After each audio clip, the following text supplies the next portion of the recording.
Okay. I think the stream is up. All right. So, let me put the background video going here.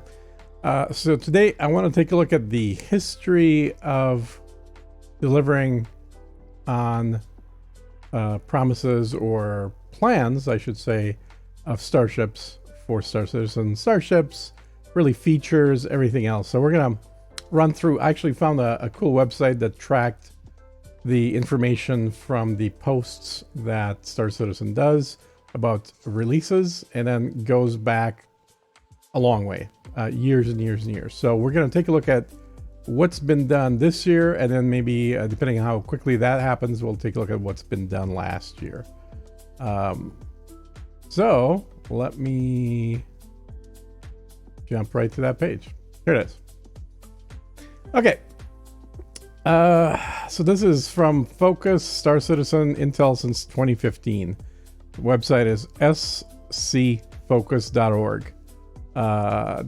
First time I've ever seen it, but it looks very handy, very good. And then this particular page is what I'm going to use to scroll through. So what I want to do is start at 350. Actually, yeah, I guess 315 was the first release of this year, right? No, 315 came out in November 2021. Okay, so a little over a year ago, it added physical and personal inventory.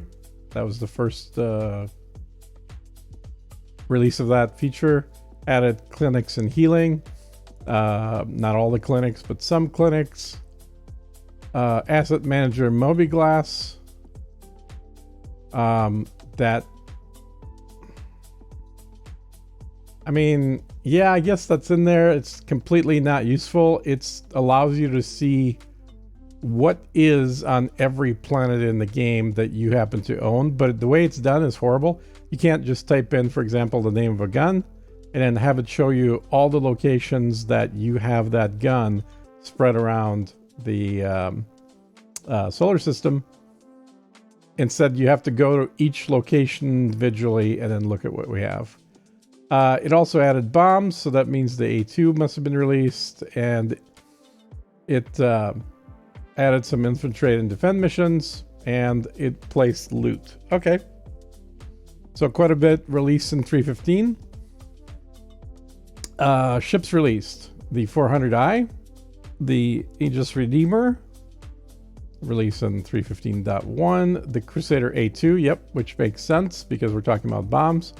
The Ares Starfighter Ion, which was also released in the next patch after that. And the Inferno. And then the Anvil Spartan, which was, I don't know why it says released. Oh yeah, I guess it was released. Yeah. So the Spartan is the wheeled vehicle from Anvil. Yeah, that was definitely released. That was one of the ships that they didn't pre-announce. Okay, so starting with a year ago, let's see what's happened over the last 12 months. So let's go back up to 316. So 316, estimated release for December of 2021, so exactly a year ago. What should be released? Derelict spaceships. I think they added 4 or 5. Engine swap on the M50, that was removed or moved to a later date. Trip mines, those were part of the derelict spaceships. Ship-to-ship refueling moved to 317 from 316. Mining gadgets moved to 317. Ships that should have been released, the Miss Hull C moved to 318. All right, so not a whole lot happening with 316. Went live in December. Or it went, alpha went live in December, okay. So then live patch. Okay, so this was 316.1 in January. I remember that. Yeah, so that was what actually happened. Derelict spaceships and trip mines. And the hover quad was released in 316.1. So That was January. So this is the Hover Quad was the first quote unquote ship released in 2022. All right, up to 317. This takes up most of the year. Went live on April 29th, so basically end of April, beginning of May. Prior to that was in testing. 317. AI homesteads. So that was moved to 317 from 315. And then it was removed altogether. Mining gadgets moved from 316, originally supposed to have been in 316. Actually did come out in 317. Ship-to-ship refueling. This was supposed to come out in 3.3. This is before I played the game. So it's a heck of a move. It did finally come out. You could do ship refueling. I did it once. Given that every landing pad and every station can refuel your ship, it's cool that it works, but it is not horribly necessary. All right. Hangar Manager app for the Mobiglass, I believe. That was just removed altogether. Selling items to shops, that does work. You certainly get less than what you pay. If you buy something and sell it back, you will lose money. But if you're looting a lot, you're gathering a lot of useless junk, this will let you turn some of that junk into cash. So that's a good thing. That got released. Persistent hangars just got removed altogether. Didn't get moved forward to anything. Persistent hangars should be where you land the ship, you leave stuff there, and nothing changes. The hangar is just there in the same state you left it. If you log in the next day or a week later, or 10 days later, whatever it is, shipping hangar content should be the same. I think this will take them quite a while to do. I don't see this as being an easy thing to implement. There's an awful lot of tech that is required, given the way the game is currently made, to allow for persistent hangars. So probably not going to happen in 2023 either, is my guess. This is probably out 2024, 2025 or later. NPC taxi missions. This seems like it wouldn't be that hard to implement, but I guess the issue they might have is that there are 120 ships in the game, and that means they need 120 different animations. I know there's more than that, but roughly 120. They're going to need that many animations of NPCs getting into ships, or if there are no animations, they need to make sure that the AI for the NPCs is able to navigate all these different ship entrances. And some of the ships have very narrow and difficult to get into entrances. So I don't think this is particularly difficult from a text perspective, but it's time consuming. Probably not going to happen in 2023, probably 2024, 25. It would be what I would predict. Now, 317 went from the end of April until December. We're still in it right now. Scrolling up, what was actually released? Well, the Drake Mule was released. The cute but somewhat useless little six-wheeler. The RSI Scorpius was released. Now, the RSI Scorpius is a ship that that was made in about a year. It was sold, I want to say back in May of 2021, and I can scroll down to see when it was sold. And it was made about a year later. It came out actually playable about a year later. So good job on that. That was actually delivering a ship from start to finish, from announcement until available to fly in game in about a year, which is what I think the goal should be. Now, I will say this is a heavy fighter. It's a two-person ship, but it has no ability to walk inside the ship. So it's just a canopy, much like the F7C. It's a two-person cockpit and nothing else. So from that standpoint, the fact that this took a year should indicate how long other ships should take that don't have an interior. And ships with an interior should take quite a bit longer. Mist Call A, I'm not sure when that was announced, but that did come out finally in 3.17.1. I'm trying to think of, let's see, when... Yeah, I'll have to scroll back and see when the Mist Call A was actually announced. Over a year for sure. I think it's over 2 years, but it may be much, much longer than that as well. What was released? Selling items to shops. That does work. Again, I don't think a lot of people are using it. Ship to ship refueling. Yes, that does work.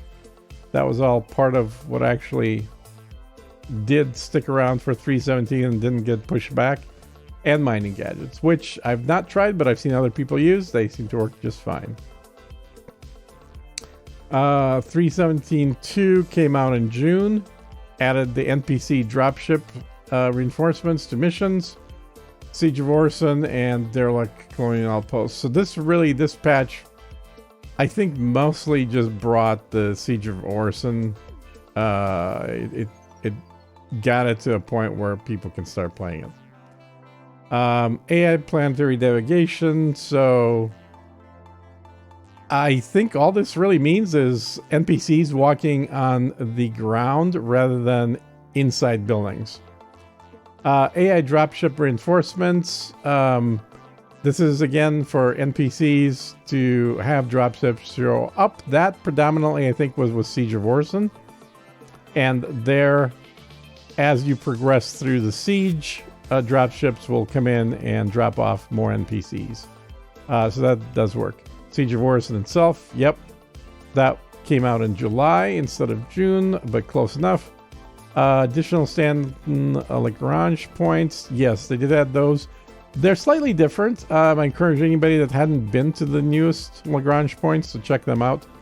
There's one on the back end, or I guess the side facing away from the sun of Orison. There is two more that were added, I think, for Microtech. So one that is, if you're looking at the map, on top of the map, and one on the bottom of the map. And the interiors of the stations at those outposts are a little different. Colonial NPC outposts, so this is really similar to the crash ships, I think, or includes the crash ships, but essentially it's adding NPCs to where ships have been turned into stationary objects. Vehicles that were released in 3.17.2, the Anvil Centurion. Well, that was in 3.17.2 roadmap. Yeah, so Mule, Scorpion, and Hull A in 3.17. Centurion in 3.17.2. 3.17.3, Greycat STV. So that's the little, so somebody's described, it's the Hasbro version of the Dune Buggy. It does kind of look like a toy, more than it looks like an actual vehicle that would be drivable. But, you know, it seems to work. People like it. It's cheap. It's cute. But yeah, it does look a little more toyish-like, cartoon-like than the other vehicles in the game. And no other features. So, that is a year worth of development. So let me just scroll up to make sure I'm not missing anything. This is all 4.0 speculation. Don't need to get into that. Roadmap for 3.18. We'll talk about that in a little bit. Yeah. So let's go back actually further. Let's go back like 2 years. In fact, let's go back to the beginning of 2021. Okay, here we go. So 3.12 came out December 17th, 2020. So just as we get into 2021, 3.12 is released. So,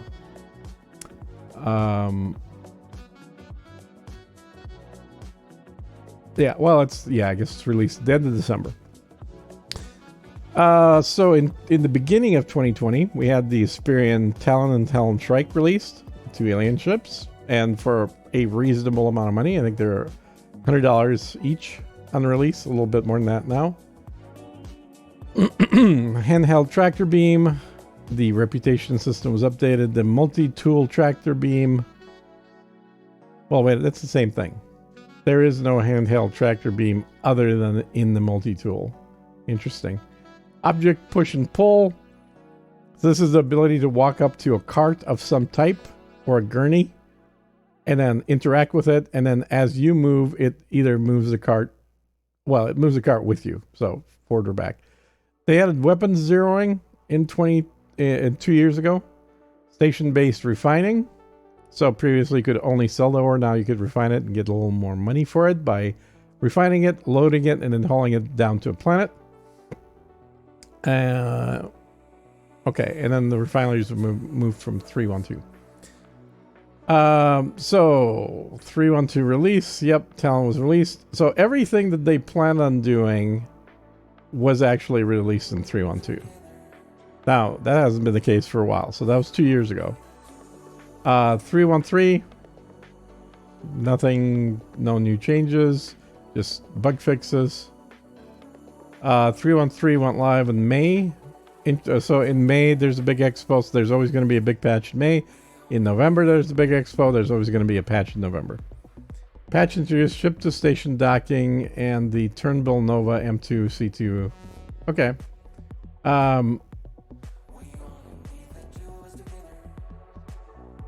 So the Nova Tonk tank, first tank type vehicle, questionable how useful it is, but it justifies the C2 and the M2 being in the game. The C2 is the purely commercial version of the Starlifter. The M2 is the militarized version with a few more guns and supposedly a much better armor, even though armor is not in the game yet.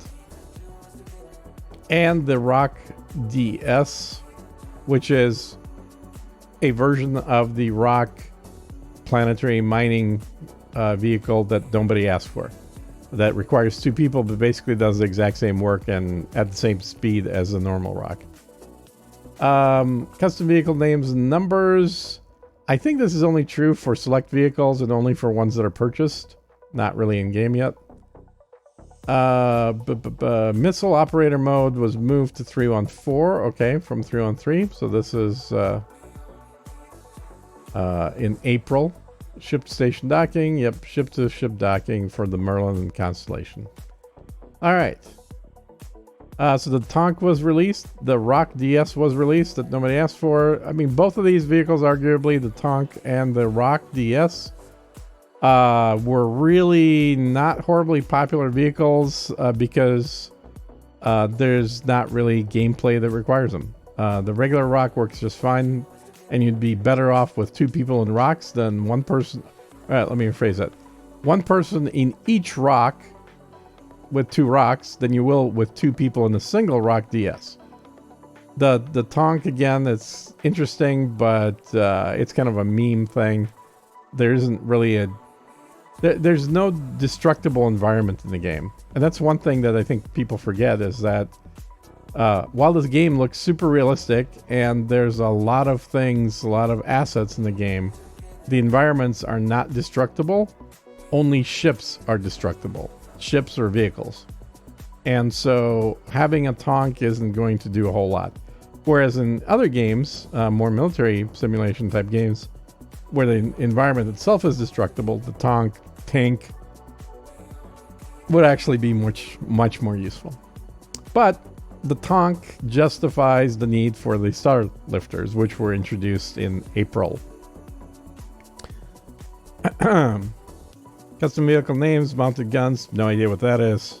Ship to station docking, ship to ship docking, yes, those definitely work. At least if you get lucky. So ship to station docking essentially is for 2 ships. That is the 890 Jump and the Hammerhead. Both of those can dock to a station. Even though in the current patch, that's actually broken. That's one of the things that's broken currently. Ship to ship docking, Merlin and Constellation. So you can drop the Merlin. You can get into the Merlin from inside the Constellation, launch it, fly around, fly back, and then dock back with the Constellation. That is cool. Not horribly useful. Not too many people use it, but it's still neat that they're able to do it. And one would think that once they accomplish that, then they should be able to create more ship-to-ship docking situations, because a lot of ships have docking collars. But they haven't done that. They really haven't done that. Now, I will say, I think some of the ship-to-ship docking technology was utilized from a background programming standpoint to do ship-to-ship refueling, which is a type of ship-to-ship docking, and allows a lot of different ships to dock to a single refueling ship. So there is some reuse of that code, which is good to hear. Alpha 314. Okay, this is by August. Okay, that brought the Constellation Taurus. Missile operator mode. Yeah, so missile operator mode, now you have to go into a separate mode to use missiles, where in the past you're just in normal shooting mode and you can assign a key to launch missiles as well. I'm not sure that going to the missile mode was either necessary or added anything to the gameplay. I've got plenty of buttons on my controllers that I can launch the missiles while at the same time shooting guns. So having to first engage the missile mode, then shoot missiles, then leave the missile mode, just adds extra complexity that I don't think was really asked for by the player base. That was released in June to Evocati, June for the full release. All right. And so estimated release end of June. Yeah. And it was released after that. What got pushed? So FPS radar and scanning moves to 315. Healing and hacking moved to 315. Vehicle module swaps moved to 316. So they had vehicle module swaps that were supposed to come out in 314. There are a number of vehicles in the game which have already sold modules as being a future option for those vehicles. This is still not complete. So we are now starting 318 any day now, and the module swapping is still not active, which originally would have been done in 314. All right, so 315.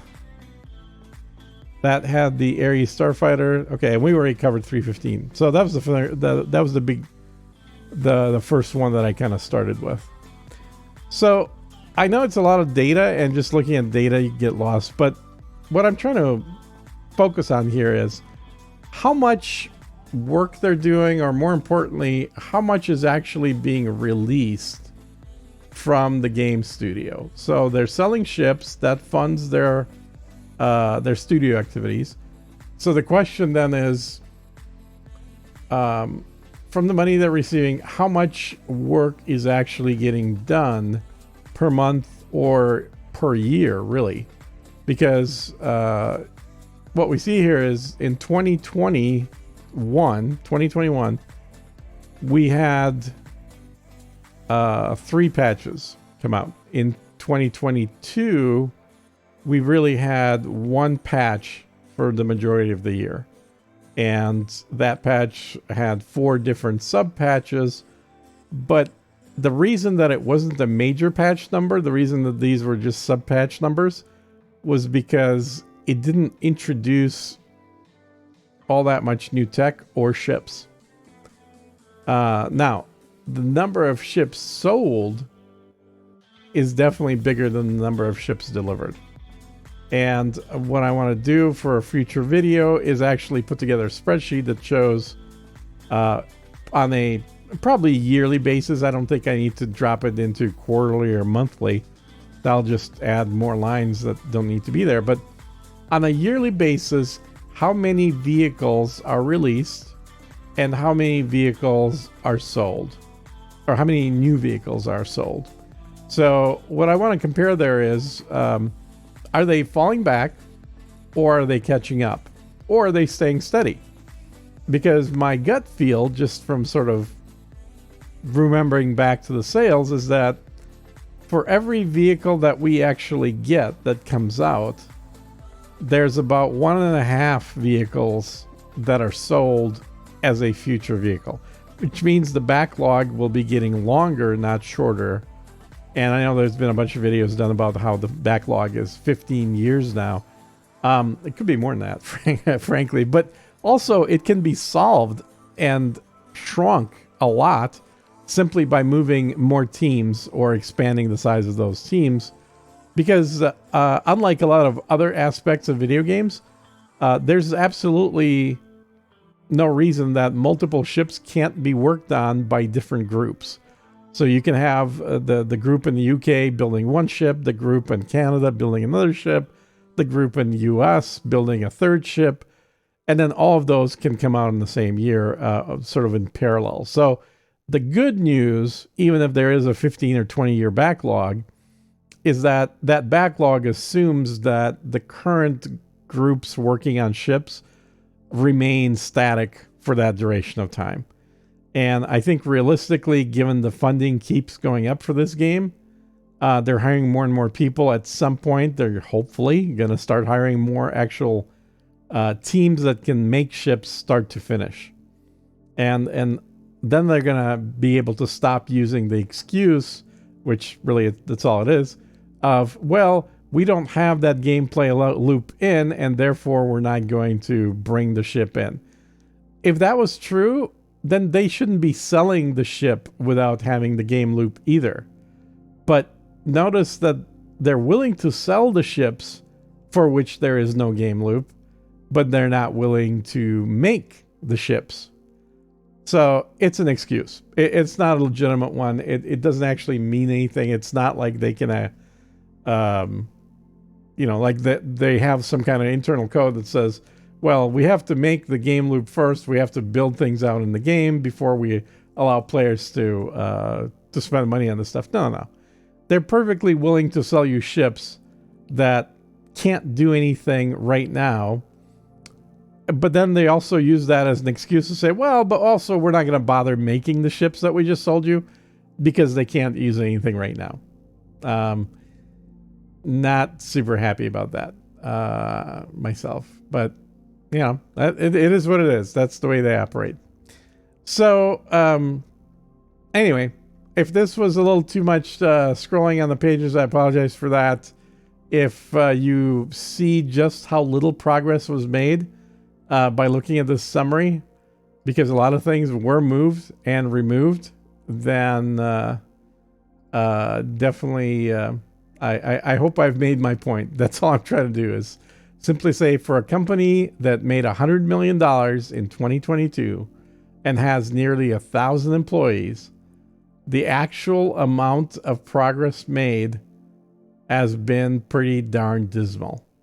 Most other software companies, were they to make as little forward progress in their software development efforts, and having sold $100 million worth of their product, they would be very worried right about now about negative reviews, about their customers demanding money back, and about, in general, being perceived as a very poorly run company. Clearly, Star Citizen doesn't care about that, or CIG doesn't care about that. I think Chris is running it the way he wants to run it. And as long as the money keeps coming in, there's really nothing to influence him or to push him to actually bring anything out in a more timely manner, to stop redoing things and actually plan to do things right ahead of time. This is generally the piece of the software development work that gets done before a lot of money is spent in development, is planning all this stuff out, figuring out the tech, figuring out what the end game is going to look like, and then working on it.